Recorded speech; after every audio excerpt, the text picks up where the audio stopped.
What is happening, people? Liverpool Prophet back again with another video. More transfer related news to talk about. Obviously, more transfer related news. Liverpool related, all things Liverpool related, right here on the channel. You know how it is, guys. Well, so interesting. Well, I'm not gonna lie, not too interesting news today. I mean, I'm not really seeing much news on a striker. I'm not really seeing much news on other positions in the squad at the moment currently, but I think it's it will be there. We are not done in the window. We are definitely not done in the window. I think Liverpool will definitely make a couple more additions, but interestingly, I wanted to talk about a certain thing that we could probably look forward to today.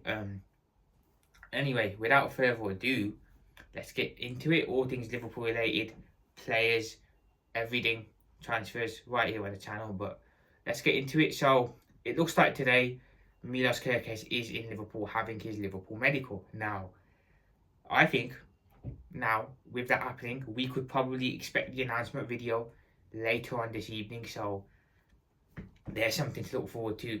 I mean, really, it's incredible. We had the Wirtz one on Friday, and today we're probably going to get the Kerkez one. Kerkez holding up the shirt, doing the interview, literally signing. I'm looking forward to it a lot. I'm really looking forward to it and seeing how all of that pans out. So other Liverpool fans, Kerkez is going to be doing his medical today. The announcement video will probably drop today as well. So look forward to that. I am definitely going to look forward to it, and I'm definitely going to enjoy watching it, just like I did with the Wirtz one. So I think we should all be excited and looking forward to it. And I'm looking forward to seeing another player express how much he wanted to join Liverpool and how Liverpool was the right choice for him and the only choice. So look out for it.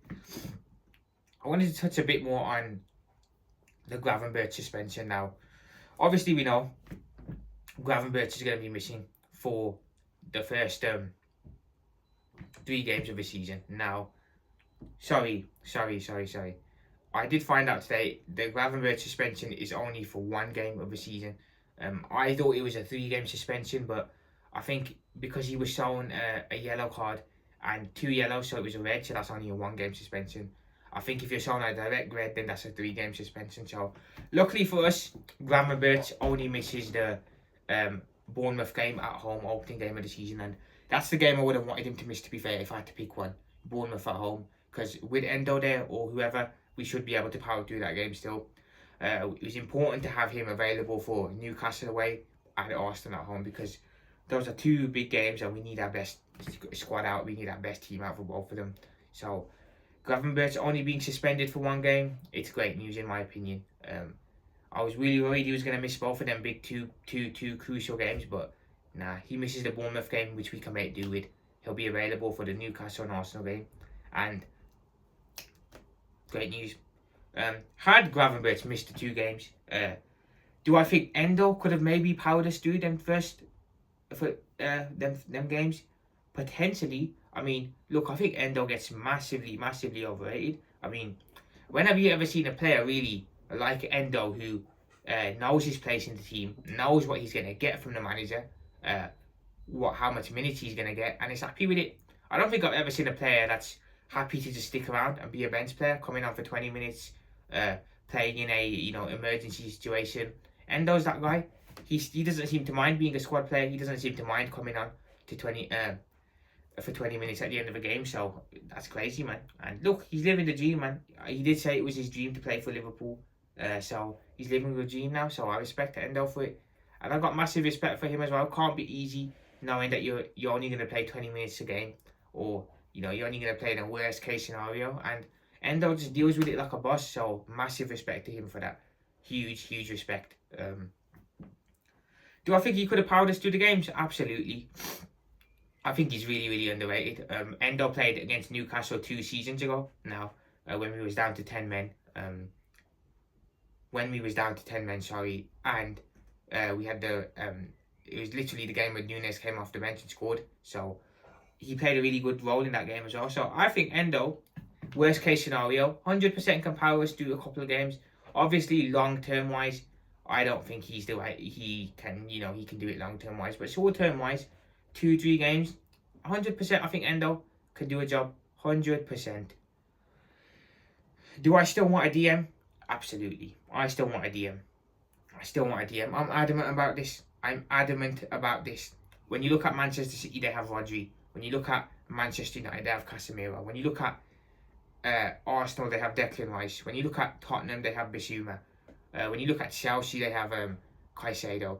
I feel we're the only team that lack a proper out and out six. Gravenberch plays there, but he's not an out and out six. So they all have out and out six, proper DM defensive midfielders in the six. I feel we lack a proper six. We lack a proper number six, and I feel we've lacked that ever since we let Fabinho go, like I've said. So I still want a DM.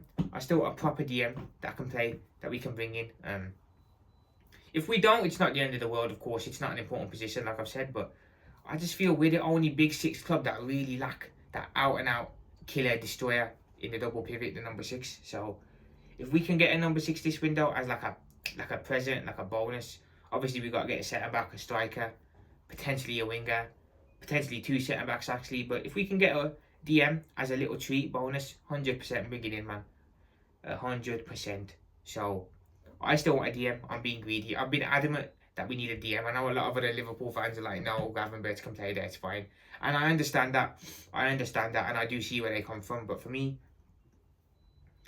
I want a six. I want a proper six. I want the Fabinho type player. And with the Fabinho type player, like I've said before, I think that can push Gravenberch higher up the pitch and we can see even better from him than we've seen now. So, come on.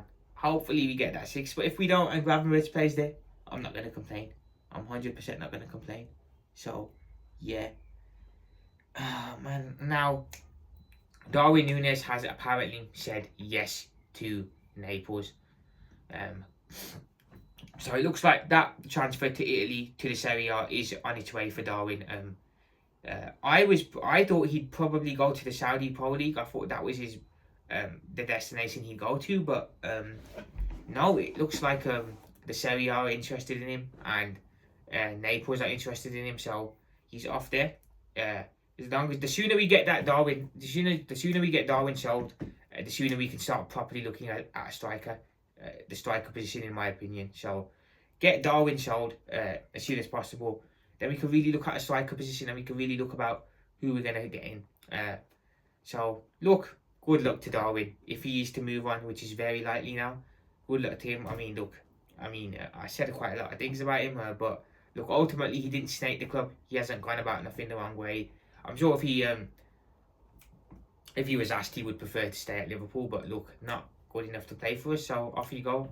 But good luck to him. I guarantee you he'll ball out for whoever he goes to, whether that's Naples, wherever. I guarantee you he'll be a good player for them. But for us, wasn't meant to be.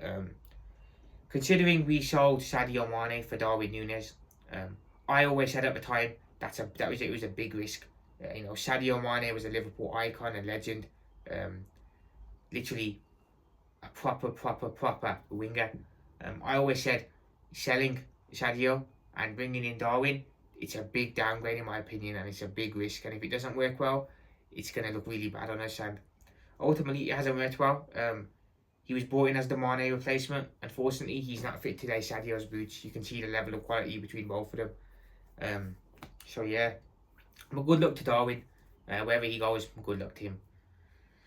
The striker situation again, it's just really, I'm intrigued. I'm very intrigued to see who it's going to be.